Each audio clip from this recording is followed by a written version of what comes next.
ગીતાના પાઠ પીધા છે, હિંગાણાના ધૂપ લીધા છે, ગીતાના પાઠ પીધા. આપ તણા શિર ઓઢણા,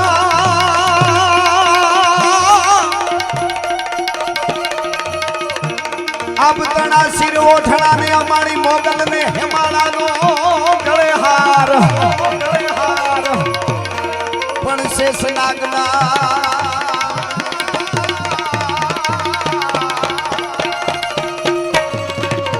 માતાજીના પગે હાકળા, એ મારી શક્તિ સજે શણગાર.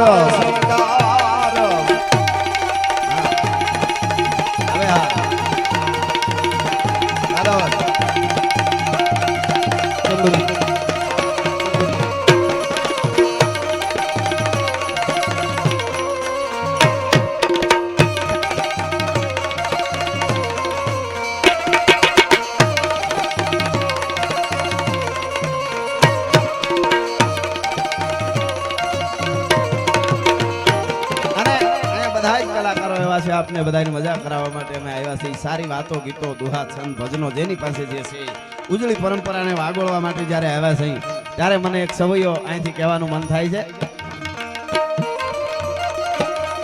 ઉત્તરાયણ નામત ચૈત્ર મહાવત જોગદ શીશ ચડ્યો ઈ ચડ્યો, ઉત્તરાયણ નામત ચૈત્ર મહાવત જોગદ શીશ ચડ્યો ઈ ચડ્યો, પતરાયન કૂટ વિરોધ જન જન્મ થતા ચડ્યો ઈ.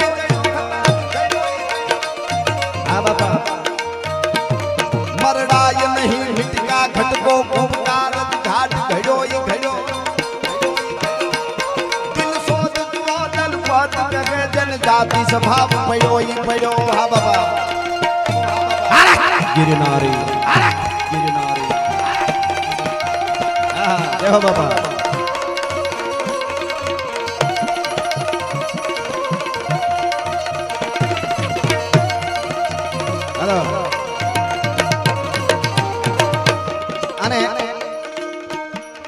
अर पानी के जंतु कहाँ पहचानत कृष्ण के तप की गर्दी की, केसर की करी कहा कीमत है न परीख जहाँ हरदी की.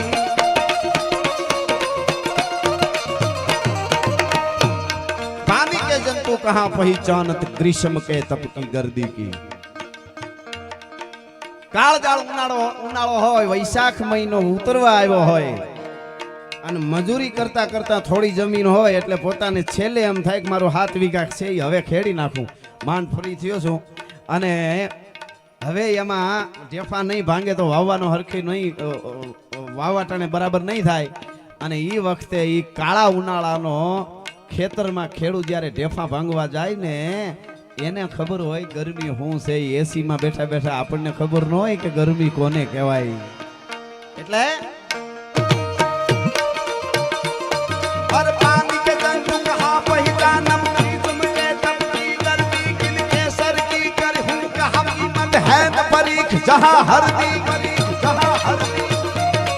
कायर को तो न परीकल सूरन को सुती है वर्दी की. आहा યુદ્ધના મેદાનમાં દેશ માટે, ધર્મ માટે, રાષ્ટ્ર માટે જે ઉતરે અને પોતાને સર્વસ્વ જીવન પોતાનું સમર્પણ કરવા માટે જ્યારે અનેક વાતો અહીં 18 વરણ બેઠા છે. અમારા ડાયરાથી મામા ડાયરાથી લઈ અમારો ડાયરો હોય છે, મામા ડાયરો છે, સાધુ હોય, બ્રાહ્મણ હોય, પટેલ ભાઈઓ હોય, અહીંયા કોળી ભાઈઓ હોય બધાય. અને તો જ રૂડું લાગે ગામ. આવા સારા ઉત્સવો તો જ થાય. આપણે ત્યાં માતાઓ બહેનો ભરત ભરીને જે ઈંઢોણી બનાવતા એ ઈંઢોણીમાં કાળા મોતી, લીલા મોતી, રાતા મોતી, પીળા મોતી, ધોળા મોતી બધાય મોતીડાથી ગૂંથી ગૂંથીને બનાવે એ જ ઈંઢોણી રૂડી લાગે. એમ ગામ છે એ બધી જ્ઞાતિથી રૂડું લાગતું હોય છે, એ વાત હકીકત છે.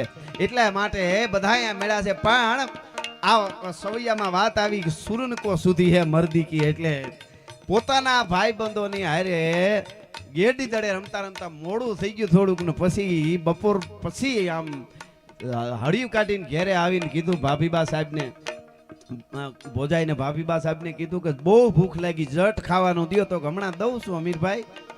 અમીરજીભાઈ હમણાં દઉં તો કે ના ના જલ્દી કરો એમ, ભૂખ લાગી ખબર ન પડે તૈયાર હોવું જોઈએ. તો કે તૈયાર જ છે પણ થોડીક જરીક વાર લાગશે. અરે પણ આટલી બધું કેમ મોડું થાય, ન હાલે, મને ભૂખ લાગી. તો કે ઓહો હો, આજ તો મારો દિયર સોમનાથની સખાતે જવાનો હોય એવું લાગે છે. જોજો જ્યાં જ્યાં ભારત વર્ષમાં ધર્મ ધ્રુજો છે ત્યાં જગાડવા વાળી કોક શક્તિ છે. એટલે કીધું કે સોમનાથની સખાતે જવું એટલી ઉતાવળ કરો. કે સોમનાથની સખાતે કેમ? તો કે ના ના, આ તો હું ખાલી વાત કરું છું હમણાં ખાવાનું. તો નહીં, સોમનાથની સખાતે જવાનું કેમ કયો? કે વિધર્મીમાંના દળ ઉતરી ગયા છે દાદા સોમેશ્વરના મંદિરને તોડવા માટે. તમને ખબર નથી? કે તમને ખબર નથી? કે ના મને ખબર નથી ભાભીમાં. કે તો કાંઈ વાંધો નહીં, ખાઈ લ્યો. તો કે હવે ખાવાનું ન હોય, હવે દળ ગમે એવડા હોય પણ દાદા સોમેશ્વરની સાકસીય યુદ્ધના મેદાનમાં દાંત ખાટા ન કરી નાખું તો હમીરજી ગોહિલ નહીં ભલા માણસ. હવે મારે જમવાનું ન આયા. એને ખબર હોય સુરવીરતા કોને કહેવાય. એટલે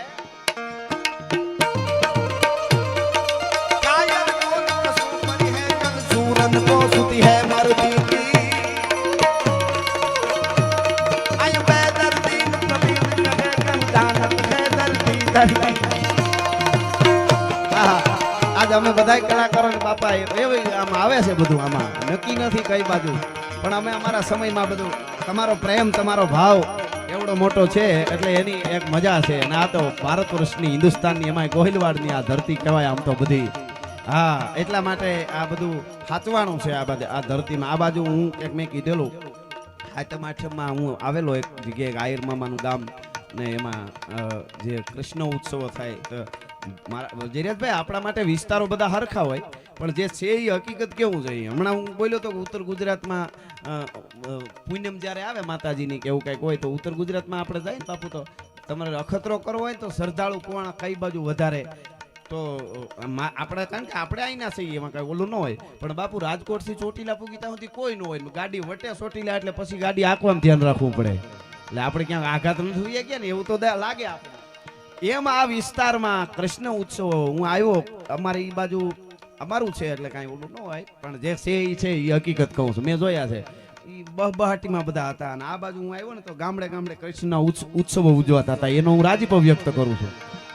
હા, અને જે હકીકત છે એ તો છે જ હવે, અને હશે તો એના પુરાવા આપણી પાસે. એ તો હકીકત છે ને, હકીકત છે. હાસુ એ કેવું જોઈએ નકર અટાણે પાછું એ બધું ધ્યાન રાખવા જેવું છે. હા, પણ હવે છે ઈ છે, અમે બધા ઈ છે ને જે તોલ્યા વગર બોલતા નથી. બોલ બોલો અમોલ હે, બિન તોલે મત બોલ, પહેલે ભીતર તોલ કે ફિર બાહિર તું બોલ. અમે જે બોલ્યા આઈશું ઈ કોઈને અવળા લાગે ને આમ કે તેમ કઈ કહે તો ધરાર એની વાયડાઈથી ઓલું કરાવે તો પછી આપણે એમ થાય ને વાંધો નહીં. બાકી કોઈને 5 ડાયા ને બેહારે તો હાચા અમે હઈશું, ઈ વાત હકીકત છે. હા, એ તો હા, એ વાત તો હકીકત છે ને. ઇતિહાસો ને પઠા રસો ને जिसको गाया, तलवारों की शाहों ने जिसको दुलराया, वही कलम का धनी ज्ञान का कारण हूं मैं, चारण हूं मैं, चारण हूं मैं, चारण हूं मैं. એટલા માટે એ વાત હકીકત. એટલે શ્રદ્ધાનો આખો એક માહોલ ઈ ગામમાં હું ગયો, મને આમ ગોકુળિયા જેવું ગામ લાગ્યું. મને મજા આવી. તો આવું નકર આપણે બધું ભૂલતા બહુ ગયા. આપણે ધર્મની વાત આવે નીકળે અમારા ધર્મ. હવે ધર્મ શું છે એ ખબર નથી. ઘણા પછી શીખવાનું છે ને, આપણે શીખવાનું. અને પછી આપણે આપણું ન સાચવીએ કે તો બીજા ઘણું કરે. અને આપણા સનાતન ધર્મની ઉજળી પરંપરા આપણા મહાપુરુષે જે આપણને શીખવાડ્યું છે, દરેક ધર્મને આપણે માન આપીએ છીએ અને દરેક ધર્મને માન આપવું જ જોઈએ. આપણે ત્યાં આપણી પરંપરા જ એવી છે. આપણી પરંપરા આમાં ઓલો શબ્દ આવ્યો ને કે જંગ મેં ઓર પ્યાર મેં સબ કુછ જાયજ હૈ, એ હાવ ખોટી વાત છે. આપણી પરંપરામાં એવું છે જ નહીં. પ્રેમ એટલે સર્વસ્વ લૂંટાઈ જવું, છોડી દેવું.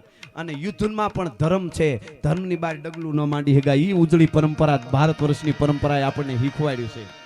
આપણે કોઈના ધર્મને કોઈ ટીકા કરી જ ન શકીએ. આપણી પરંપરા ના પડે ને બીજાના ધર્મને નીચો કીએ એનાથી મોટો નીચના પેટનો કોઈ હોય નહીં. એ વાતે હકીકત છે.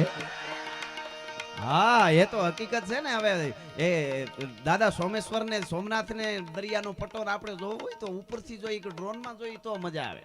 ક્યાંક ખૂણામાં કરીને બેઠા ને કઈ આ કઈ છે નહીં લાંબુ, પણ તું આ ખૂણામાં છે ક્યાં ગુડાણો છો એ વાત હકીકત છે. એટલા માટે